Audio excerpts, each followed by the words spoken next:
So I want to welcome everybody to tonight's Compass MS Care program. This is an event that MS Views the News began prior to COVID, and we've been doing this in rural America around the United States. And I know you guys don't feel that you're rural, but some of you might have come in from outside of Madison, and so we just felt that this is a good place to do it rather than at a silo along 90 or 94, okay?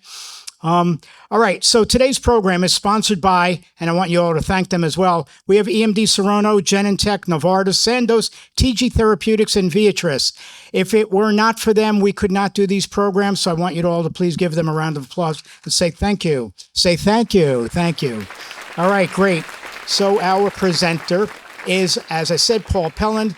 Paul, his intro is my pleasure to introduce Paul Pelland. He's a former top 10 motorcycle endurance competitor from New Hampshire who now travels the country raising awareness and funds for multiple sclerosis. His goal is to document riding 1 million miles while sharing his inspirational story at multiple sclerosis and motorsport events. Despite having MS himself, in 12 years, he's ridden over 600,000 miles, set 4 world records, and has raised over $300,000 for MS charities. Please welcome Long Haul Paul.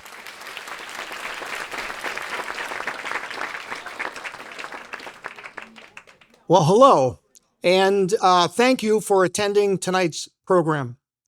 Attending MS educational events like this one is a great way to learn from others. MS Views and News, Stuart, is providing a really valuable service across the country, especially in the rural and remote areas where it's needed the most. Today, I would like to share a little bit about my motorcycle riding background, my disease, and finally, some basic principles for riding a motorcycle that I think can also be used to help each of us ride through the challenges in life. This year, I am celebrating 19 years of living with multiple sclerosis. And yes, I did say celebrate because it's been 19 years with no real signs of disease progression. And because of changes that I've made in my lifestyle, I also feel healthier now than before I was diagnosed. I'm also celebrating because I've decided that multiple sclerosis is not going to control my life or define who I am, ever. In fact, I'm using my MS to return to a forgotten passion while raising awareness and funds for a cure. I'm celebrating having MS as a positive in my life, quite frankly, because it isn't going away. And being okay with it feels a hell of a lot better than the alternatives.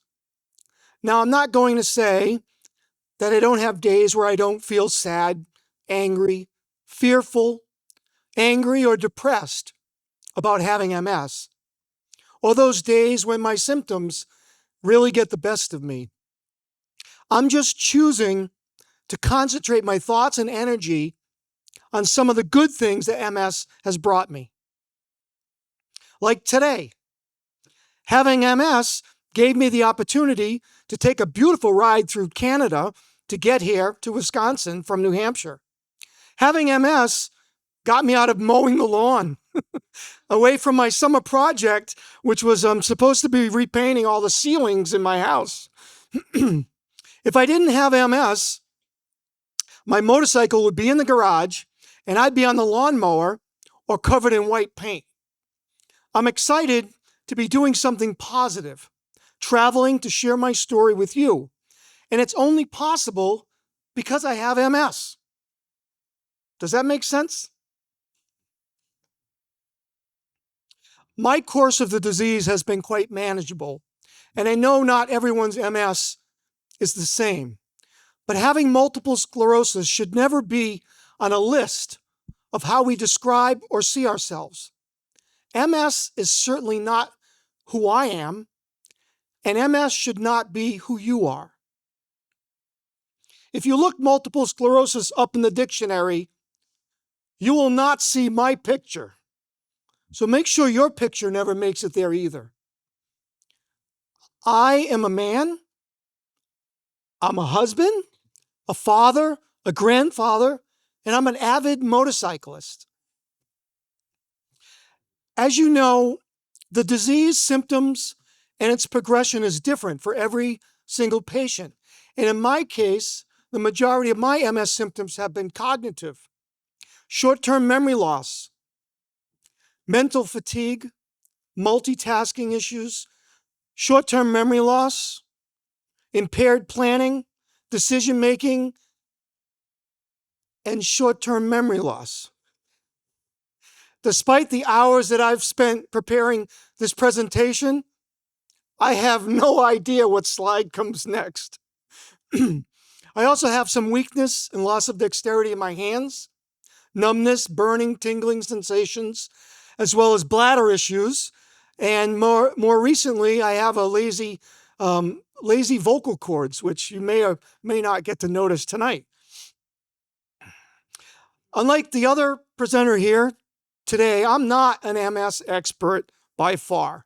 But as an avid motorcyclist who now travels extensively across the country, I found a way to navigate around the potholes in my life by pursuing my passion. I was able to discover my life's purpose. Getting diagnosed with relapsing multiple sclerosis certainly made me feel like I was on a dead-end street. But learning to apply some principles for properly riding a motorcycle, I was able to see how MS was just another part of my life's adventure, and I learned how to keep it from blocking my road to happiness. I've been riding motorcycles for over 30 years. I ride motorcycles like most people drive cars. I commute, I travel, I go shopping with my bike. I've ridden in all the lower 48 states, Mexico, and Canada. Riding a motorcycle to me is as natural as breathing. I found the therapy of riding long distances a good way to escape from a bad marriage, a boggled divorce, and what became a monstrous 10-year custody ordeal. Pain, anxiety, anger, and fear all went away the more hours and miles I rode. When I ride my motorcycle today, I don't have MS. By 2003, I had become one of the top long-distance motorcycle riders in the country, and I was at the pinnacle of my riding career. I was selected to ride in the world's toughest motorcycle competition called the Iron Butt Rally. And although I managed a top 10 finish in the 11-day, 11,000-mile event, something happened during that rally that would forever change the course of my life. I don't remember arriving at the mid-rally checkpoint hotel, but I must have looked like hell because I was ordered by the rally staff to skip the mandatory riders meeting and go directly to my hotel room. They did manage to tell me, however, I was currently in first place. I had prearranged to share a room with a fellow New Hampshire rider. The next morning, when I woke, something was very wrong with me that sleep did not fix. I had no strength in my hands. They were tingling and numb, and I could not hold a pen. Was it the heat? Was it fatigue?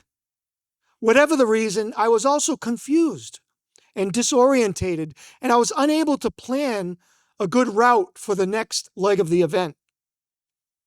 Later that morning, I came across an accident, and although the motorcycle was partially upside down, I thought I recognized it. I stopped, and I went over to the rider who was being helped by the EMTs, and they asked me if I knew who he was, and I said yes.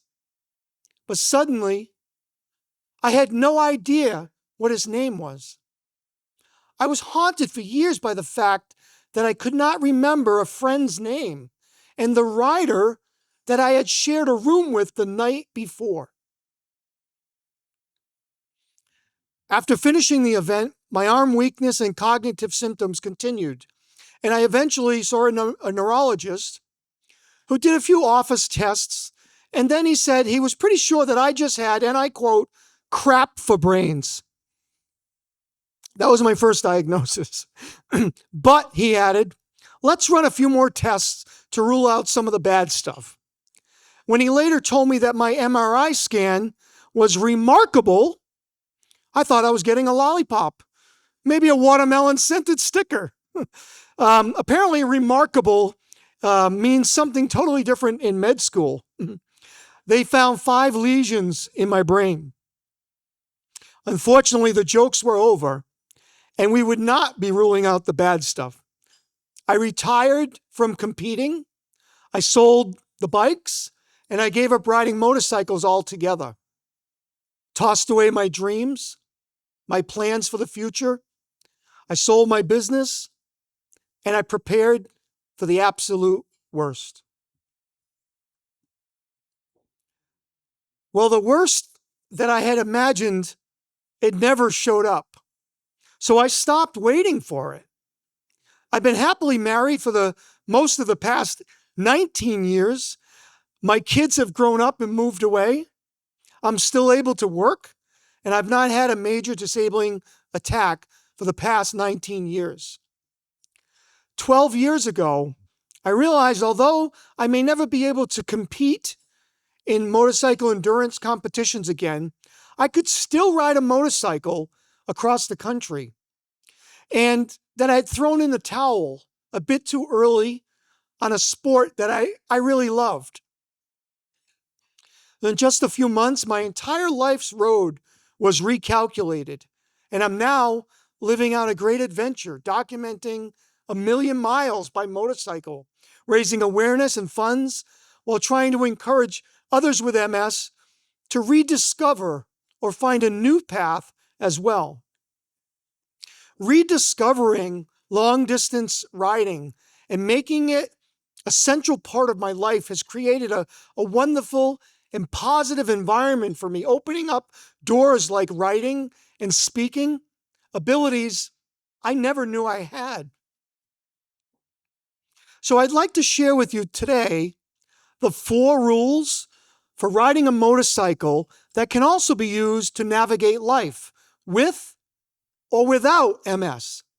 4 simple words: learn, look, lean, and live. Before hopping on a new motorcycle, it's extremely important for me to learn about the machine, how it works, and how to take care of it. I need to learn the bike's limits as well as my own. It's equally important to constantly improve my abilities by taking refresher courses and learning from more experienced riders. I think we can learn about MS in the same way, right? What it is, how MS affects our own bodies, and what to do about slowing it down. Multiple sclerosis is a puzzle that never gets finished. So it's important to find a great MS specialist who can teach and inform us about our individual disease and symptoms. I think it's also important to attend informational events like this one. These programs are also a great way to meet and speak to others. Collectively, we are all a team of experts, all traveling down the same MS road. I learn something new every time I meet others with MS. And that's why I love coming to these events. How many of you have learned something new from these types of events? Look where you want to go is the next rule. When riding a motorcycle, I have to look in the direction I want to travel. Look as far down the road as I can and look around or beyond the hazards in the road to avoid hitting them. If I look directly at something in the road, my bike will veer right towards it, and guess what? I'm going to hit it. It's no secret that living with multiple sclerosis can be an obstacle in life's road, right? Appearing to block the path to happiness that we were traveling down. Sometimes that obstacle is just a dead squirrel. Other days, it's more like a giant gaping pothole. But no matter what is in the way, the solution is the same. Look beyond the MS. Look past those symptoms. Keep moving down that road and keeping your eyes on your goals and what makes you happy. You will eventually get to where you want to go. The third rule is lean. A moving motorcycle cannot change direction unless it leans. If the bike doesn't lean into a turn, it will run right off the road and crash. To initiate a lean, I have to push on the handlebar grip in the direction I want to go, and the bike follows. Everybody knows navigating life with multiple sclerosis can bring us to many forks in the road. When we arrive at these crossroads, we need to act. We need to push that handlebar, leaning hard towards that new path. Because without that push, all the wishing and hoping in the universe won't help us recalculate direction. I don't know about you, but I'm no fan of crashing. So I think it's important to not let MS define who we are or control our life's road. The last rule to motorcycle success is live. And I don't mean just sucking oxygen. Riding a motorcycle involves risks. It's not a secret that riders have a greater risk of injury should they be involved in a collision. But riders accept the higher risk in exchange for rewards of freedom, adventure, and the excitement and pleasure they experience from riding. I ride a motorcycle not because I have a death wish, but because I have a wish to live. The same can be true when living life with a disease that has so many unknowns. It can be risky to start a new activity, to start a family or a new career, plan for a vacation or retirement. But unless we take these risks, we may never achieve the rewards of happiness and success that everybody deserves to experience. So maybe it's time to make that new recipe, to wear those high heels, to join that bowling league, to buy that convertible, to plan that fishing trip, or jump out of that airplane. Because having an unpredictable disease shouldn't mean we have to play it safe or give up. Maybe it gives us special permission to learn, to look, to lean, and most of all, to live. In 2001, we're going back a ways here, I didn't yet have any multiple sclerosis symptoms, but I rode a motorcycle that did. And it was while riding in an 11-day endurance competition, thumping along on a lonely Wyoming highway at a top speed of about 25 miles an hour on a poor excuse for a motorcycle, that I almost gave up at one of the greatest crossroads in my life. Chugging along, limping to the next town, the drone of the one working cylinder took on a very curious verse. Go home, go home, go home, go home, go home, go home. Not a soul on earth gave me a shot in hell of even finishing that event. Not even the bike's manufacturer thought I would finish. And after a week of breakdown after breakdown after breakdown, the engines taunting almost convinced me that they were right. But from somewhere deep within, I was suddenly overcome with a surge of energy. I stood up on the foot pegs. I opened my helmet visor and I screamed at the top of my lungs, I will not give up and I will not go home. I etched the statement across my windshield, "I will not give up," with a grease pencil. And I vowed no matter what, I was going to finish that event. Without a second doubt, I knew where I needed to go. I looked beyond the problem. I leaned hard into the wind, and I eventually dragged myself across the finish line. I will forever be grateful for taking the risk, the impossible 1,000,000 to 1 odds of finishing that event on such an unreliable, antiquated motorcycle. That ride, that day, that moment helped shape who I am and continues to give me strength to believe in myself at the most difficult and trying times. Inside every one of you here today is that same power and ability to overcome our MS obstacles and to continue on a path towards a wonderful and fulfilling life. What I was able to learn from this story, and I hope you can as well, is that no matter how big the hill, there's always a way around it. You just may need to use your heart, your mind, and sometimes a grease pencil to do it.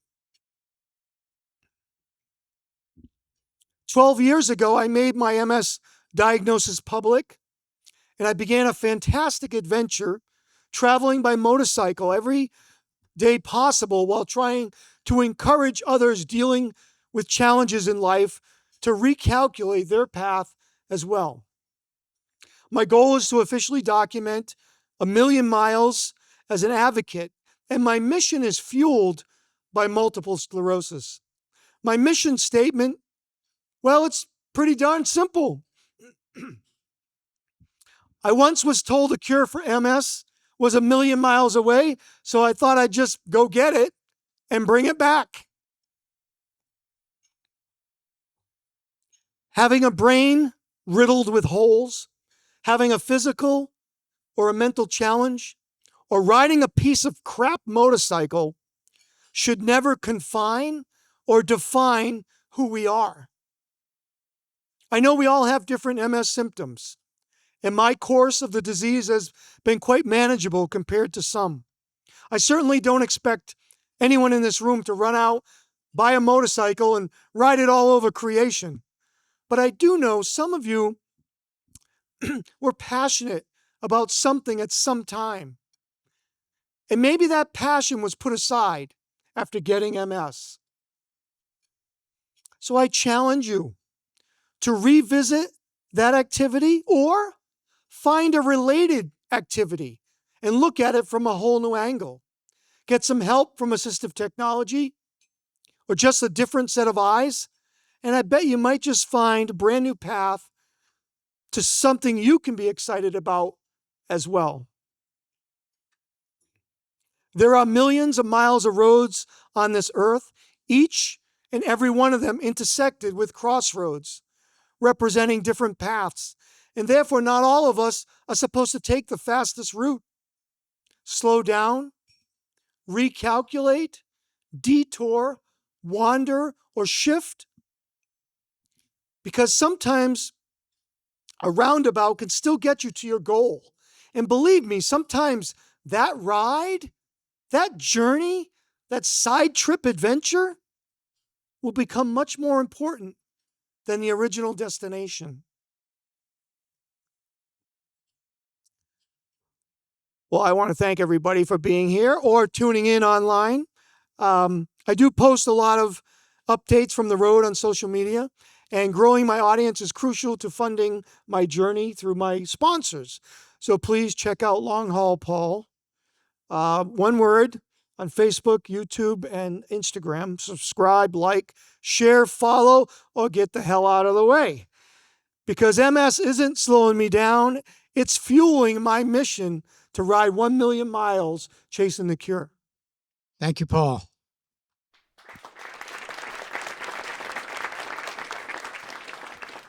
So I do have a question from online. Does anybody have any questions here? Got to start with somebody. Anybody want to start? Nobody wants to start? All right, so we'll do the one that's from online. What's your question? You need a microphone. No. All right. The question from online, you made me forget now, so hold on. The question from online wants to know, if you reach your 1,000,000 miles, will you give it up? Because it doesn't sound like you'll ever give it up. No, but you need a microphone. You need a microphone. Oh, you need a microphone. What'd your wife say? Was that from my wife? Yes. No. My wife says you should have said 1,000,000 kilometers because you'd be done by now. Right. Right. No, I don't see her name. All right. What was the question? Will you stop even if you reach 1,000,000 miles? I've got a long way to go. So I still have another 400,000 miles. The way I've been going, it's about 50,000 a year. So that's still another 8 years. So I'll think about it then. I do know after the 1,000,000 miles, is this on? After the 1,000,000 miles. You're hiding behind the box. Okay. There you go. Sometimes you got to look outside the box. Right. I do know after the 1,000,000 miles, I'm probably going to wash the bike. Okay. Paul, thank you for presenting today. Have a good one. Thank you.